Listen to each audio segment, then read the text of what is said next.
Hey, how's everybody doing out there in the podcast world and live stream world? It's me, Joel Simmons, coming at you one more time with It Starts With Me. So we're glad to be here on this day and to be able to share this next story coming up. It's going to be with Mike Seville, good friend of mine, very good friend of mine, best friend of mine, and brother of mine.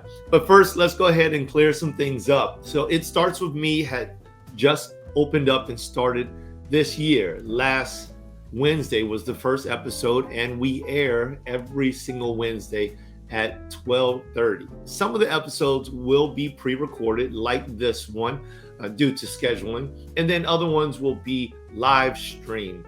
So the live stream will also occur on YouTube as well as LinkedIn and Facebook, and you'll be able to reach the podcast on Apple, Anchor, and I believe the other one is don't recall that last one. Maybe I'll get Anna to tell me that last one, because there's one other little spot that you can also look it up, and that's Spotify. All right, so Spotify, Apple, and Anchor. Okay, so we're gonna get ready to get our host in. We want to give him a little bit of an introduction. This is going to be Mike Seville, the real estate king right here in Palm Beach County, born and raised. And he also is your live stream host on Monday nights with Mike. All right, that'll be at 9 o'clock, streaming live on Facebook. And he is also on the Community Beacon, where I host along with him every single Friday night at 6:30. So let's bring him on into the studio. Michael Seville. Hey, what's going on, everybody? How's everybody doing today? All right, Mike, what's going on, brother? How are you? I'm doing well. I'm glad that you're to be invited here once again on the show. Am I the first? Yeah. I don't know how you do it, but it seems like all of your friends and your brothers like to invite you to be the first speaker on their show. So yes, you're the first one. Man, I appreciate it. Listen, brother, I'm honored. So glad to be a part of this with you here. With It Starts With Me, man. I can't wait to get into it. All right, excellent. So I know that we have a little bit of a time constraint on today, and you've taken it out of your schedule where you really are active in the community as well as in what you do. So let's go ahead and get started. This episode, It Starts With Me, is really about transitions. And I don't know, you've had an opportunity to kind of think about a few transitions in your life. I want to hear about a transition that may have been difficult, or that had just made such a great impact on your life that it changed the trajectory of what you do. What would you say that is? What could you tell us? I think the probably one of the biggest transitions that I've ever had in my life was it's children. You know, having my son kind of makes you get real serious about life. So Elijah, my first son, was born, when was it, like 3/30/2010. And leading up to that, we're kind of living our own lives. I mean, you kind of don't even keep food in the house. You when you want something to eat, you go out there and you eat it. But when you have a child, a mouth to feed, a child at home, it starts to make you start thinking more about the future, planning and preparing for the future. So Elijah really lit that fire and gave me a sense of urgency into what exactly it is what I want to do. As a young guy, I had Elijah when I was about 27 or 28. As a young guy, you always think you have time. You're young, you say, hey, listen, I'm young, I have plenty of time to do whatever it is that I want to do. So you you're just kind of waking up and just reacting to everything that's going on. But when I found out that I was going to have Elijah, everything got very, very serious for me. Case in point, at the time I was working with the city of West Palm Beach. I was working at the Youth Empowerment Center.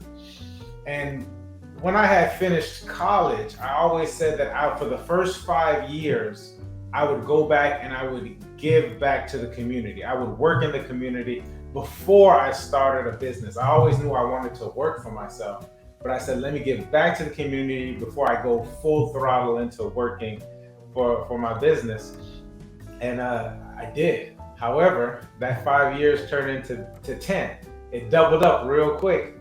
But Elijah being born definitely gave me that sense of urgency.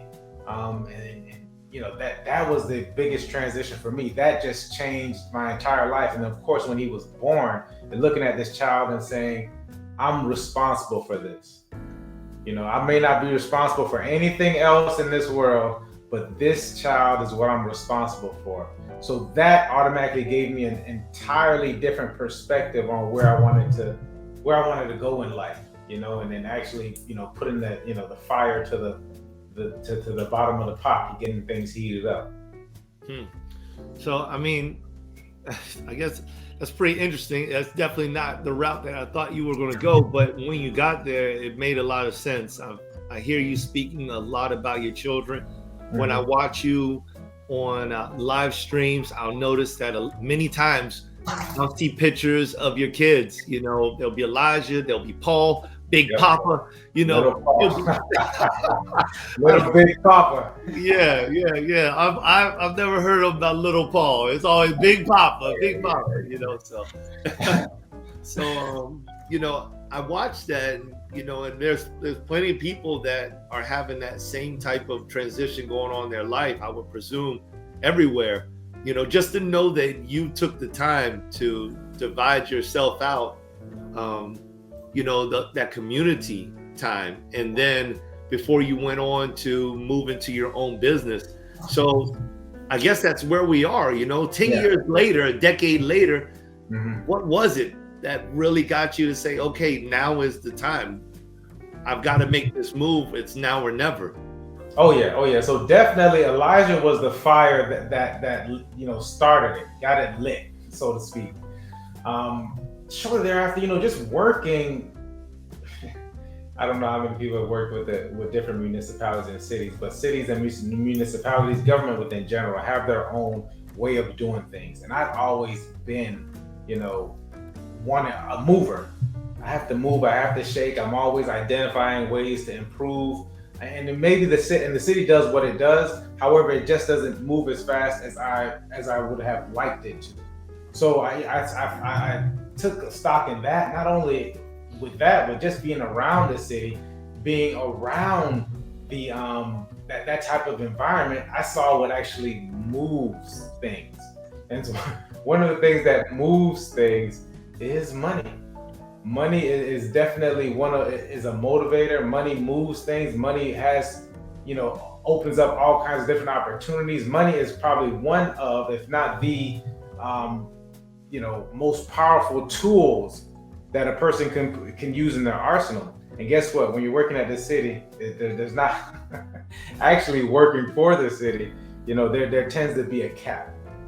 And I wanted to move towards a business that didn't have a cap. And I wanted to move towards a business that put me in places of other affluential people. So when I sat back and I looked around at different things that I can go into, I said, well, you know, there's a couple things. You can go into probably investments, stocks, etc. One good thing but it was just I thought it was too boring for me, was insurance, but that's also an excellent career to get into.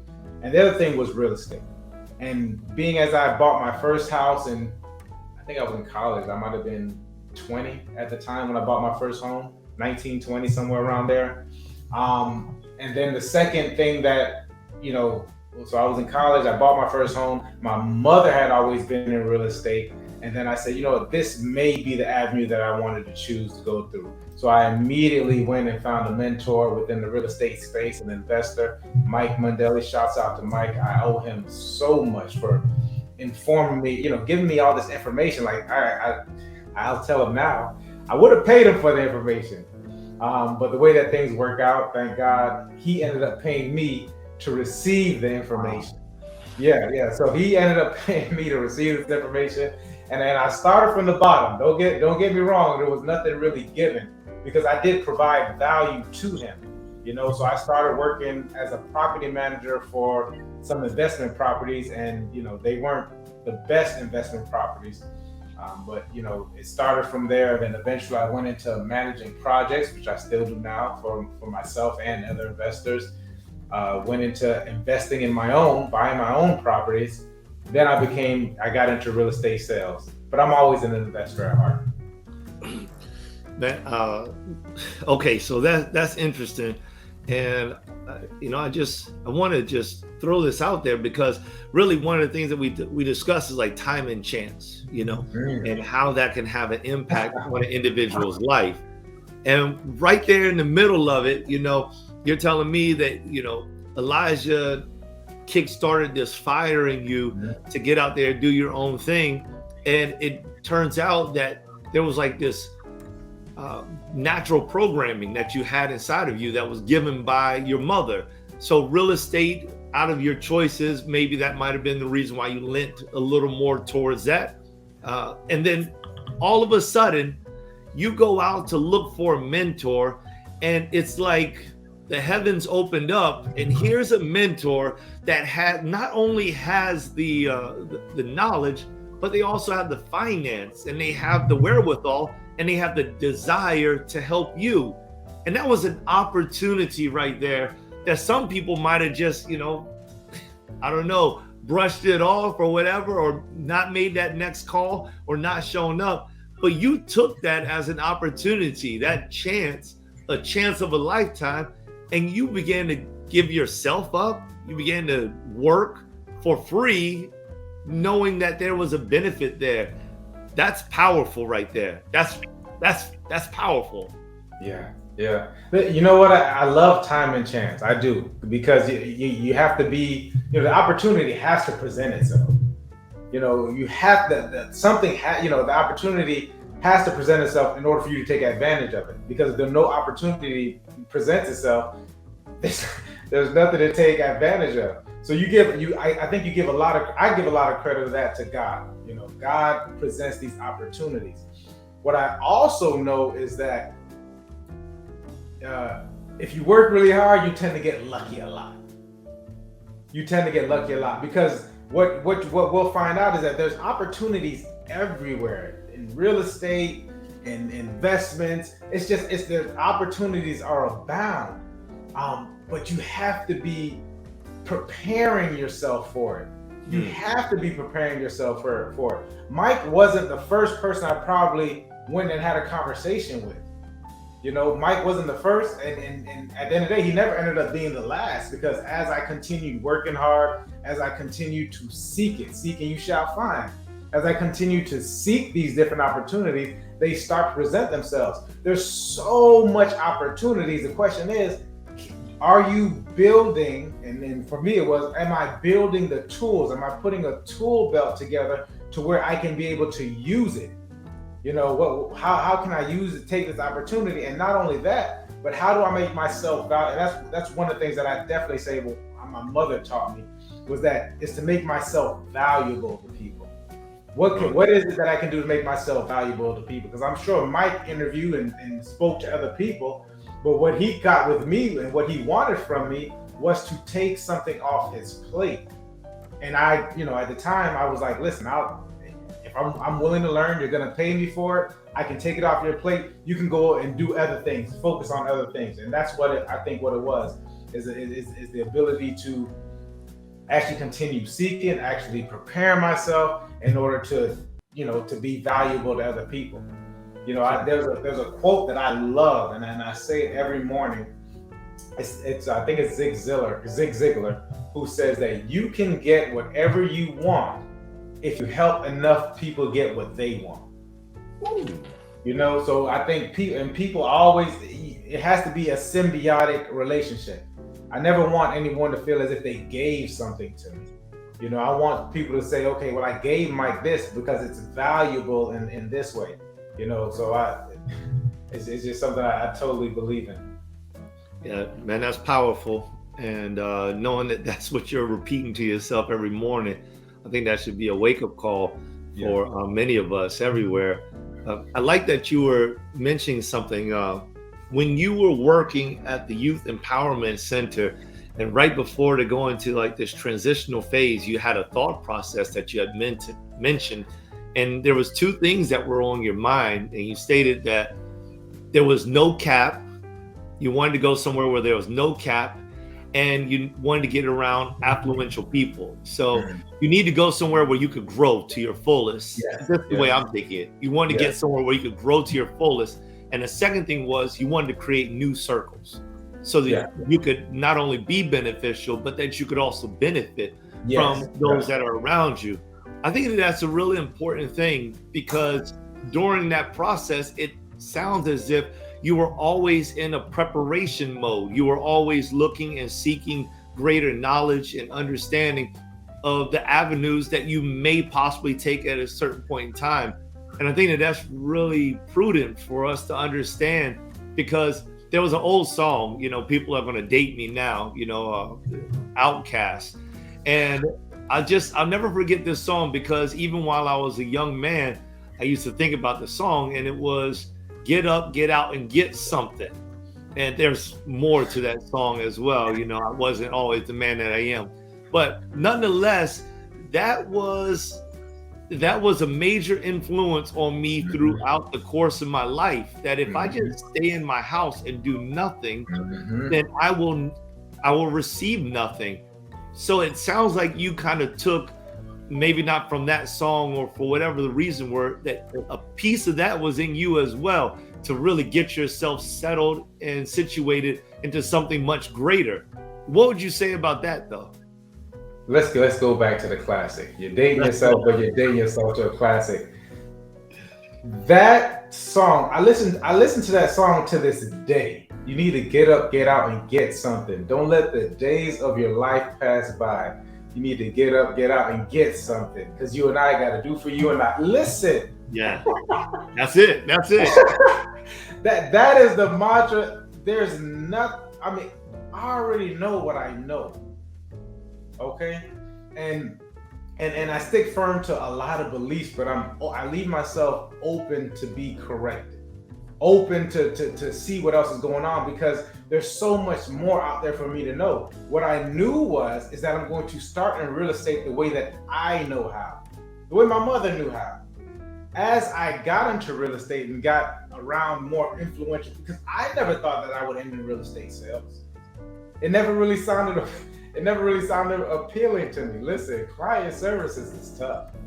So any kind of field that you're in industry, if you're doing it at a high level, client services, especially as you get to master it, client services tends to be tough, because you don't know how to qualify. You don't know who's qualified, who's not qualified. How do you find the people? And part of qualifications, can they pay me? Can I help these people? Is it going to be worth it? Is it going to be, can I do things efficiently? You know, and so these are all the things that go along with client service. Are they gonna pay me? Did I say that already? So these are some of the things that go along with client services. So at this point in time, within a part of my business is residential sales, and it's not the easiest. Probably one of the biggest transitions that most people make. No, it is. It's probably one of the most stressful times that people do is moving to and from home and buying homes, etc. So I never thought that I would end up here, and it was always these people that were kind of put in place that I took from and guided my trajectory. You know, and I can almost guarantee 10 years from now, I'm not going to still be in the same place. You know, but I loved real estate because everything has to do with real estate, and it gives you options. If there's one thing that I can tell to the younger generation, I can impress upon them, is that you want to do things that allows you to give you options. You know, we're here for options, because if you start to pigeonhole yourself, you know, be along for the ride, because you might be blessed to live a very, very long life. And so hopefully what you're doing, you know, you end up becoming passionate about, or it's one of your gifts. So excellent. Yeah, so that's about what I was saying about that. You know, as far as so two different things, right? One, I would love for you to explain what you mean by pigeonhole, just so we can be clear on that. And the second thing, I would like to know what has been the most difficult moment since you made this transition in your life? I love that. So pigeonhole is to be boxed in. Okay. You can, sometimes we can be pigeonholed. Here's a musician, since we were talking about music earlier. 50 Cent spoke about Mobb Deep. Okay. And 50 Cent is probably one of the biggest moguls that came out of hip hop rap music, especially at this time. And what he was able to do which was awesome, is that he never pigeonholed himself into this. He made 50 Cent a character, but then he had Curtis, which is his name, Curtis Jackson. Right. So he could live out his life as 50 Cent, this hip hop musician, as an entertainer. But then Curtis Jackson was the businessman, right? So any success, when you start to look at a lot of these successful entertainers, they all do it. Even and LeBron James was huge as well. LeBron James had a whole campaign. I'm not just an athlete. Yeah. So I'm a father. Because what they can do is a person can do, or people anyways, can just take one aspect of who you are. And we as human beings, we're multifaceted. Okay, so you have Michael Seville, the real estate person, whether that's residential sales, whether that's entrepreneurship, whether that's investments, whether that's project management. These are different hats within the real estate industry. And you have Michael Seville, the father. You have Michael Seville, the brother. You have Michael Seville. So I never wanted to be pigeonholed and just boxed into saying that this is it, this is the guy, and that ego perceives myself. And what ends up happening is oftentimes people can become a character of themselves. It's not even them, but you become a character because you feel like you have to be that person, right? So that's in a long about way. That's how I feel about being pigeonholed or being boxed in. Create a way where you can be open to go to whatever avenue it is that you're being pointed in, that God points you in. What was the second question? Because that was a powerful statement right there. Honestly, I enjoyed that one. All in all, part of what I have looked to do in my life is to make sure that I create a avenue where the me that I am is accessible in all the things that I do. Right. The me that I am is accessible in all the things that I do, so that I don't essentially get pigeonholed, as you would say, in one avenue of what I do, so that I don't become this person that only has the ability to do one thing and everything else don't call me for. So I love that. I love it. That's why you can't recreate yourself. Like we don't we grow? Can't we grow? Some people wanted to be, I remember Joel at 20. That's Joel. That Joel like, whoa.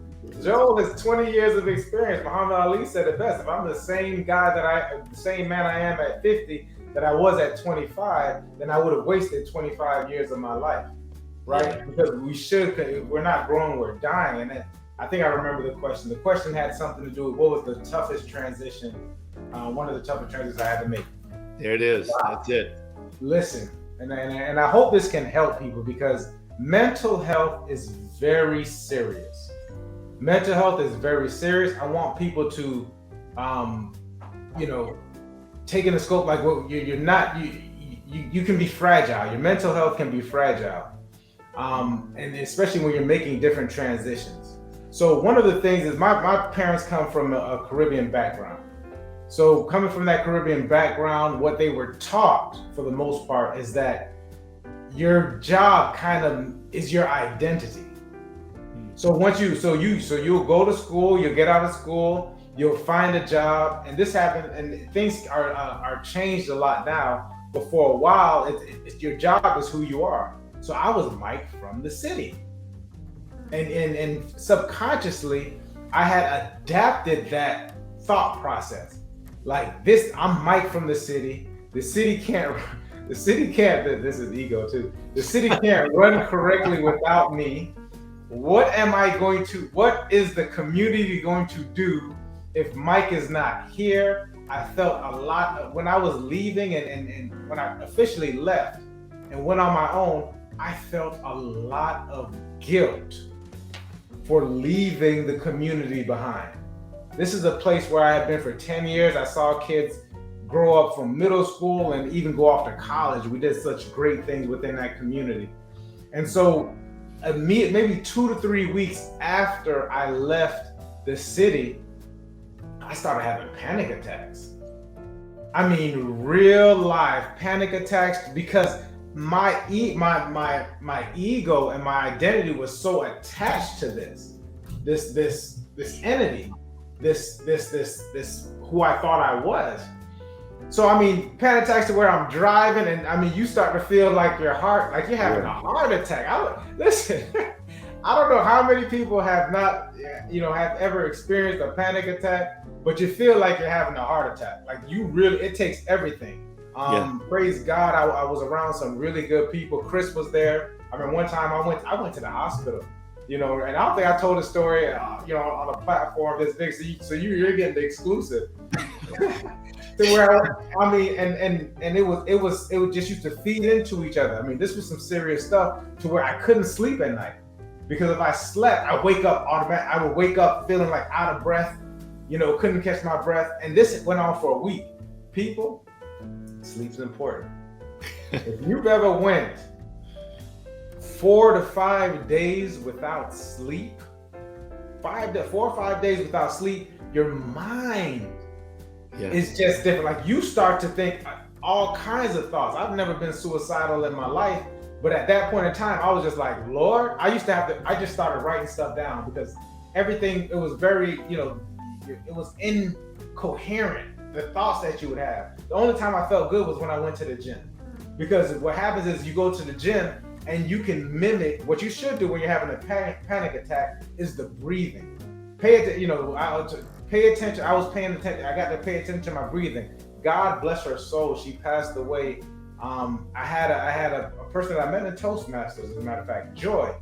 And Joy was huge into meditation and breathing, and she taught me different breathing exercises, etc., that eventually helped me to get past it. And then, one day I just said, you know what, this was it. And this went on for maybe about 3 to 4 weeks, but that was a crazy transition. And it all came from, initially, was, my identity being so interfused with this job. It wasn't with myself. It was with this job that I had. So I want people to be careful, because the job I had, I loved the people I had. We used to go in on our days off. You wanted to help the community. You became ingrained into it. But when it was time to make the transition, like it was tough, man. So that, to me, that probably was the most, that was the toughest thing that I ever had to do with the transition. I can take being broke. I can take not having money, but one of the things to do was to separate myself from that identity I had created for myself. Wow. Yeah. Y'all are hearing it live. I never even heard that story. Yeah. I mean, and look at you now. You're a light in the community, and people know your name. I go to different places and I mention your name, and people have good things to say about you, and that's very impressive. It doesn't run that way with everybody, because the thing about it is that you can be one way with one person, and that one way can always be good. But it's hard to be that way with everyone you meet if that's not truly who you are. Yeah. Somebody's going to see you in your low mode. Someone's going to see you in your off day. And if you truly are that one individual that is genuine about what they do, and genuine about who they are, and genuine about how they speak with you, then they'll do it with everybody. And that's the type of individual you are. So I don't want to give a story. This is about you today. But I started to think about a time that you stopped by to help me out with moving furniture. Oh, and man, the dresser, I have this 1,000-pound, at least it felt like 1,000 pounds. What's that? It was at least 1,000. It felt like 1,000 pounds. And for whatever reason, whenever my children would help us to lift this thing up, these narrow set of flight of steps, I would give them specific directions on exactly what they need to do to not get hurt. But then when Mike would help, I didn't give you that specific direction. I was just, he'll be all right. We got this. We've done this. We're men. And I didn't say something, but I was planning on doing it, and you didn't know. And your hand got caught somewhere. And I remember hearing in your voice that it was very painful. But you didn't cuss, you didn't fuss.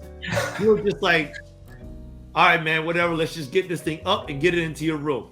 And we did. Yeah. I felt so bad. And we did. We got into the room, and you looked at me and were like, so what else is there that you need to move? And I was like, that was it. You're like, all right, I'm going to have to get going.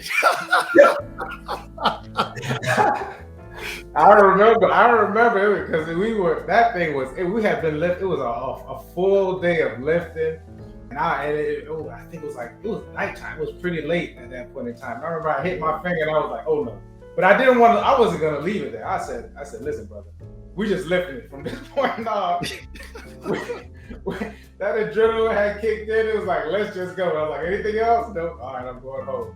It was a quiet ride home because my finger was thumping. Oh, but man, listen, that was an interesting. That move, and that's a whole story. Because I don't want to get too far into it. But that was, that story. Part of that story was definitely one of the reasons that guided me towards residential sales within real estate. And this happened. This, I don't know if a lot of us remember what happened in 2008 with the crash. And there was a lot of different things that were going on, and a lot of people within our community lost their homes or couldn't afford to pay for them, or whatever it was, and good people that got caught up in some interesting situations. And a lot of it was because of lack of knowledge. There was a lot of lack of knowledge and a lot of and lack of information. And so I dived head deep into figuring out this knowledge, into figuring out this and getting this information so that I'm able to share it with people. Because the home building wealth, home ownership is a huge part of it. I don't care what anybody says. This is gone back it's not just the last, it's been thousands of years. We're owning land, owning property, fixed property has been a huge influence on what your wealth is and the type of wealth that you pass down within generations. So, when I initially got into real estate, it was about me and my family, me and my sons, making sure me and my sons have everything. But once I got into it and I got so much information, it immediately became about the people. How can I support and help the people who need it? Real estate and even residential sales is not, we've kind of whitewashed it to be like it's just about these contracts and these numbers. Real estate is about the people. Real estate is about problem solving, because anybody that's moving has an issue. Whether it's I have to go to a new job, whether it's time for me to downsize because I'm getting to the point where I can't get up these steps, or I don't want to mow the grass. Right. Whether it's not that I have a baby and I need to get out of this 1-bedroom apartment.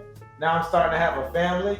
There's a lot of different reasons as to why. That's why you can see 2 identical houses on the same street. One sells for $200,000, the other one sells for $400,000. Like, how does that happen? How does something like that happen? Well, the person who's selling for $200,000 has something going on. It's not even about the money. Remember, I said money is just the tool. Oftentimes, it's not necessarily a money problem. It's a life transition problem. Once you start to understand that within real estate, things start to happen a little bit more, and you're concerned about people, and that's really what you got to convey it. but you allow people to know, listen, I can solve your issue. What is it? Because with the great thing about real estate is that there's always a way. I'm sorry, guys, I get real passionate when I start going down that. I love it. That path. I love it. Listen, Mike, there was 3 or 4 more questions that I wanted to ask you, but I know that we're at a hard stop. We want to make sure that you have the time to make your transition, to do the other things that you need to do. Really appreciate you coming on this show. This is the first guest of 2022, the first guest of It Starts With Me, Michael Seville, the Real Estate King. Is there anything that you would like to share with with the listeners out there about your business, or any final thoughts you want to put out there? I just want to impress upon people who may be catching the show, whenever you catch it.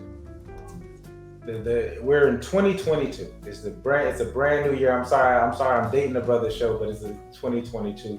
There's a huge transition. There's a huge transition going on right now with wealth.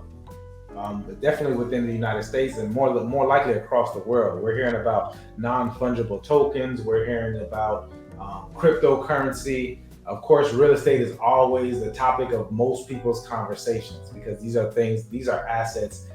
For the most part, real estate is tried and true. Some of those other things I named were pretty new. I don't know what it is that you intend on doing, but you need to do something in regards to real estate. The time to buy, and we spoke about this before, was either 30 years ago or now. What I don't want to happen is for you to end up being priced out. I don't want us to have the same conversation next year. We don't know what the future holds. What I do know is that if you can afford it, if you have the means, purchase something. Purchase land, purchase condos, townhouses, single families, whatever it is that you can do, just get in the game. Stop sitting on the sidelines. That's it. Get in the game. Stop sitting on the sidelines. If you need some help or some direction, I do 15-minute consultations all the time for free. If you need it, call me. I don't know if we're going to put those in the show notes. If not, 561-401-5086. Let me know that you've caught me on It Starts With Me, the Brother Joel's channel. And give me a call. Take these 15 minutes. Or you can schedule some time with me as well. So listen, I love you guys. Joel, listen, I appreciate you for inviting me on the show. This has been fun, man. And I look forward to each and every show because, I'm going to be tuned in 1000%. Awesome. Thank you, brother Mike. Mike Seville, the king of real estate. Exit Realty? Is that right? No, EXP. Don't do exit. Don't do exit. EXP. EXP Realty. EXP. And Anna's going to make sure that his contact information is put down the description so that you can get in contact with him. Hey, he got me this house and the value has already gone up. And I'm very happy to be in here. So not only did he help me to move into my home, but he's also helped move me from home to home. So I appreciate you, brother. We're going to go ahead and let you go there, man. Thank you. Have a God bless day and enjoy your family. Send my love. All right, everybody. So this was the first visitor. I hope that you enjoyed that. One thing that Mike said that I like to just go back to is transitional problem. Sometimes we get stuck in these transitional problems and it makes it very, very difficult for us to overcome. But even while Mike was going through his transition, he was able to overcome by staying steady and creating brand new habits, as well as focusing, gathering that help and that assistance from other people. He noted about how he spoke with somebody inside of his Toastmasters and he learned breathing techniques and he lended on the lessons that he learned from his mother. All of these things help you to be able to successfully navigate through your transition. Don't be afraid to help somebody for help. You're not alone in this thing. There's plenty of people out here that are going through transitional issues, and they come out successful on the other end because they have done something that was a little bit different than someone else who just decided to sit back and let it all go by. So remember, get up, get out, get something. All right? You all take care. It starts with you. It starts with me. Peace.